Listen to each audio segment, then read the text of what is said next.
ሰላም ጤና ይስጥልን ክቡራን ተመልካቾቻችን ይህ የጋሞ ቴሌቪዥን ነው። ከጋሞ ቴሌቪዥን ዜና 42ን ይዤ ቀርቤያለሁ። ሲራክ ሳህለ ነኝ። ከአገር ውስጥ ዜና ጀምራለሁ። በቀጣይ 90 ቀናት የጤና አገልግሎቶችን ለማሳደግ ትኩረት እንደሚሰጥ የደቡብ ኢትዮጵያ ክልል ጤና ቢሮ አስታወቀ። ይመኙሻል ዮሴፍ ተጨማሪ አላት። የደቡብ ኢትዮጵያ ክልል ጤና ቢሮ ምክትል ኃላፊ አቶ ዮሴፍ ሶንቆ እንዳሉት የጤና ተቋማት አስፈላጊውን አገልግሎት እንዲሰጡ ልዩ ትኩረት ተሰጥቶ ሊሰራ ይገባል ብለዋል። በቀሪ 90 ቀናት የነበሩ ውስንነቶችን ለማረምና የአገልግሎት አሰጣጥ ጥራትን ለማሳደግ የባለድርሻ አካላት ትብብር ያስፈልጋል ብለዋል። የእናቶችና ህጻናት ጤናን ለማጎልበት የመድኃኒት አቅርቦት እጥረትን ለመቅረፍና በግንባታ ሂደት ላይ የሚገኙ ተቋማትን ለአገልግሎት እንዲበቁ ለማስቻል እቅድ ተይዞ እየተሰራ መሆኑን አቶ ዮሴፍ አስረድተዋል።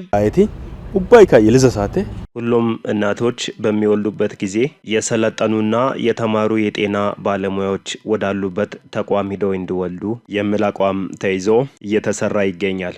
የመድኃኒት እጥረትን ለመቀነስና ከዛ ጋር ተያይዞ የሚነሱ ጥያቄዎችን ለመመለስ በሁሉም ወረዳዎች አንዳንድ የማህበረሰብ አቀፍ አገልግሎት ሰጪ መድኃኒት ቤቶች እንዲገነቡ የክልሉ ጤና ቢሮ ኃላፊው ባስቀመጠው አቅጣጫ መሰረት አገልግሎት ሰጪ የጤና ተቋማትን ገንብተን የማዘጋጀት ስራዎችን በዚህ በ90 ቀናት ውስጥ አገልግሎት እንዲሰጡ ልዩ ትኩረት ሊሰጥ ይገባል የሚል እቅድ ይዘን እየሰራን እንገኛለን።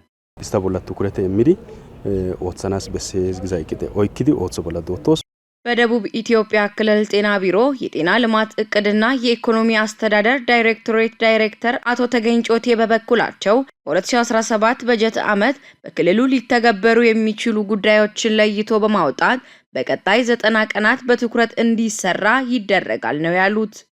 የዚህ የ2017 ዓመተ ምህረት ላይ በክልሉ ውስጥ ሊተገበሩ የሚገቡ ጉዳዮች ላይ የቀሩ ነገሮችን ነጥሮ በማውጣት በቀጣይ 90 ቀናት ውስጥ በእያንዳንዱ ሴክተር የየራሱን እቅድ ወስዶ ትኩረት ሰጥቶ እንዲሰራ የትኩረት አቅጣጫ አድርጎ የያዘው እቅድ ነው።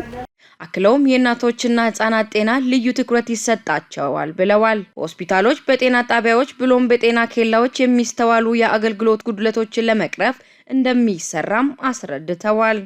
በዋናነት የእናቶች ህጻናትና የስነ ተዋልዶ ጉዳዮች ላይ የሚቀሩ ጉዳዮችን በደንብ አድርገን አውጥተን አቅደናል። ሌላኛው አገልግሎት አሰጣጥ በሆስፒታል፣ በጤና ጣቢያ፣ በጤና ኬላ ለማህበረሰቡ የሚሰጡ አገልግሎት አሰጣጥ አንጻር ያሉ ጉድለቶችን አውጥተን እንደዚሁ በ90 ቀን እቅድ ውስጥ ተይዘዋል። ከዚህ በተጨማሪም የሞዴል ኮሚኒቲ ፋርማሲ የማህበረሰብ ፋርማሲ የምንለው እሱም በየዞኑ በተመረጡ ቦታዎች ላይ በዚህ 90 ቀን ውስጥ ሰርተን የምናስመርቃቸው አሉ። ሌላው አጠቃላይ የጤና ተቋማት ግንባታ ሂደት ላይ ያሉ ልናስመርቃቸው የሚገባቸው ተቋማትን ለይተን ከፍተኛ የማህበረሰብ ሮሮ የሆኑ ተቋማትን በፍጥነት ገንብተን ለመጨረስ አቅደናል። የጋሞ ዞን ጤና መምሪያ ኃላፊ አቶ ሰይፉ ዋናቃ በበኩላቸው የሴክተሩን ዋና ፕሮግራሞችን ለማሳካት የህዝቡን እርካታ ከፍ ለማድረግ እንሰራለን ብለዋል። በተለይ የወባና ቲቢ በሽታን ከመከላከልና ከመቆጣጠር አኳያ ልዩ ትኩረት እንደሚሰጣቸው አመላክተዋል። የህገወጥ መድኃኒት ቁጥጥርና ክትትል በስፋት ይከናወናል ያሉት አቶ ሰይፉ የጤና ተቋማት ደረጃቸውን የጠበቀ አገልግሎት እንዲሰጡ የክትትል ስራዎች ይጠናከራሉ ብለዋል።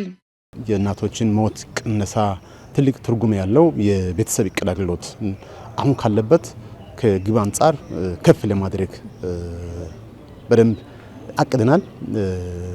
ሁለተኛ ደግሞ በዋናነት ያቅደነው በሽታዎችን መከላከልና መቆጣጠር ዘርፍ ላይ በዋናነት የተለዩ ዋና ፕሮግራሞች አሉ። ከቲቢ በሽታን ከመከላከልና ከመቆጣጠር አንጻር ወባ በሽታ መከላከልና መቆጣጠር ከዓለም አቀፍ ስታንዳርድን በታች ለማምጣት ትኩረት ሰጥተን መስራት እንዳለብን በ90 ቀናት እቅድ አካል አድርገናል። ህገወጥ መድኃኒት ዝውውር ጋር ተያይዞ በተለይ ጤና ተቋማትን በግልን በመንግስትም ስታንዳርድን በጠበቀ መንገድ አገልግሎት ከመስጠት አኳያ ያሉ ጋቦች ላይ በደንብ ልዩ ክትትል በማድረግ ትኩረት አድርገን ለመስራት ነው። ቁጥጥር ዘርፍ ላይ ያቀድነው